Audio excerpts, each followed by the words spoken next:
quite certain at first that we are decent people. Not perfect, of course, no one claims that, but decent enough. Imagine that, given the proper encouragement and a fair wind, we should improve steadily, like a schoolboy resolving at last to keep his death tidy. But the moment one attempts seriously to be good, to forgive every slight, to refuse every petty resentment, to think of others before oneself, one makes a rather uncomfortable discovery. Something in us does not wish to cooperate. It is merely weak, it is quietly, persistently opposed. It is as though we are a house built for light, with the windows meant to be flung open wide. Yet we keep drawing the curtain and then complaining of the dark. Trouble is not that we occasionally do wrong things. It is there's something within us that prefers its own way, even when it knows better. We're not simply ignorant pupils who need instruction. We are, in a sense, conspirators who rather like the rebellion. And yet, curiously enough, we continue to excuse ourselves. We compare our behavior with that of others, always who seem worse, and conclude that things are not so bad after all. But this is rather like a man with a crooked ruler declaring his lines are straight because they resemble his neighbor's equally crooked ones.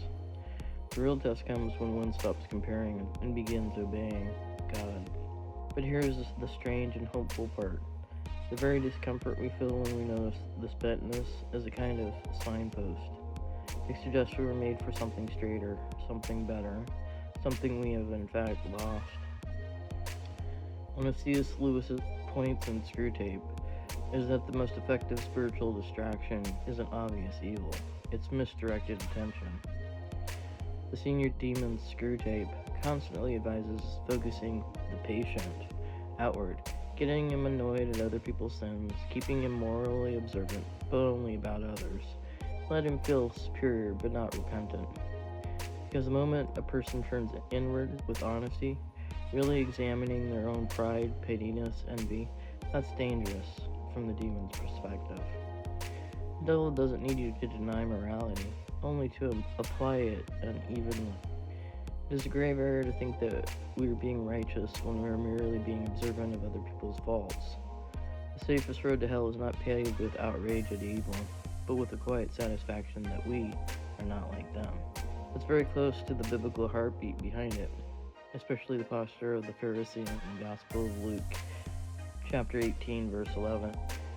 God, I thank you that I am not like other men. ... Pride loves comparison. Grace requires self-awareness. Spiritual danger increases when you feel morally superior. So a trick of the evil one isn't getting people to love evil. It's just getting them to obsess over others' failures, ignore their own, and just feel justified doing it. That way they stay blind while thinking they see clearly.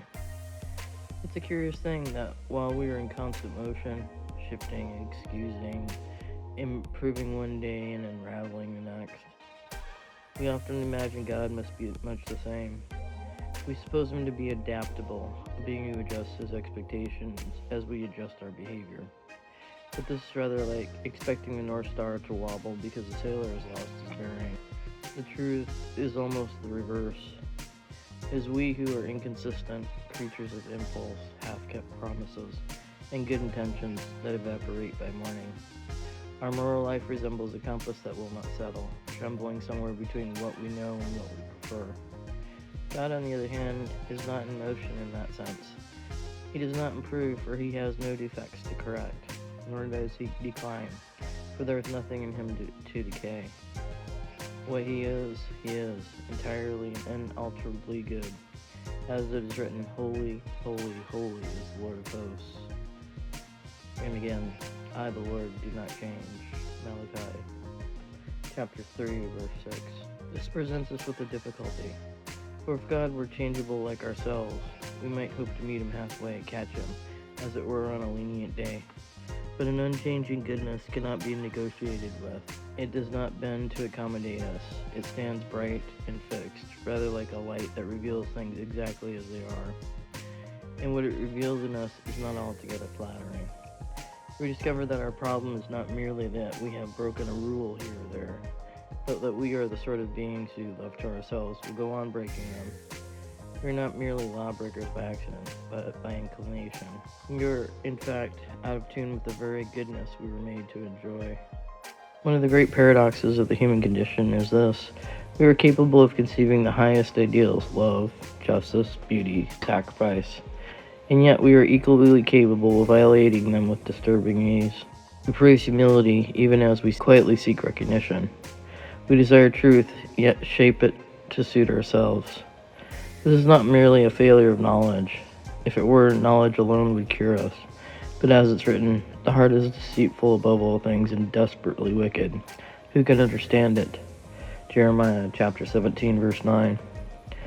We are divided within ourselves, drawn towards what is good, yet pulled towards what is not. And more often than we care to admit, it's the latter that wins.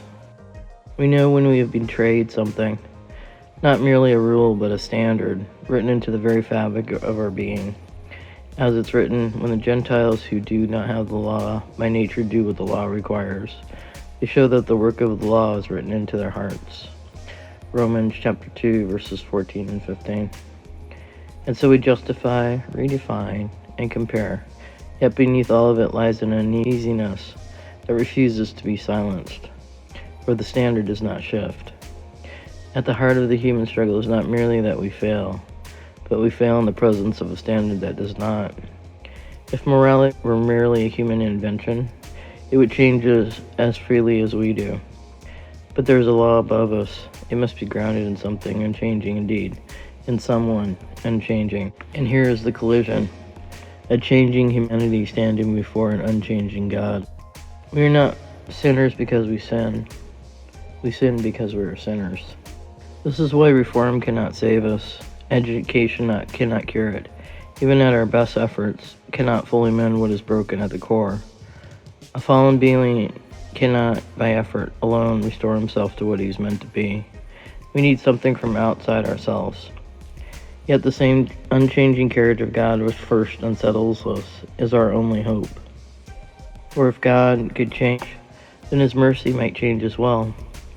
If his character were as reliable as ours, then any promise of forgiveness would be built on sifting sand. But precisely because he does not change, his mercy is not a passing mood, nor is grace a temporary concession. It's steady as justice. Here then is the great question: how can a just God forgive unjust people without ceasing to be just? The answer is not that God lowers the standard. The answer is that he fulfills it.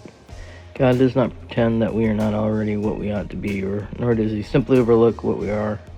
Sin is not dismissed, it is dealt with. Justice is not set aside, it is satisfied. He who did not spare his own son, but gave him up for us all.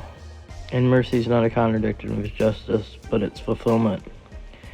Thus the cross stands at the center, not as a softening of God's character, but as its clearest expression.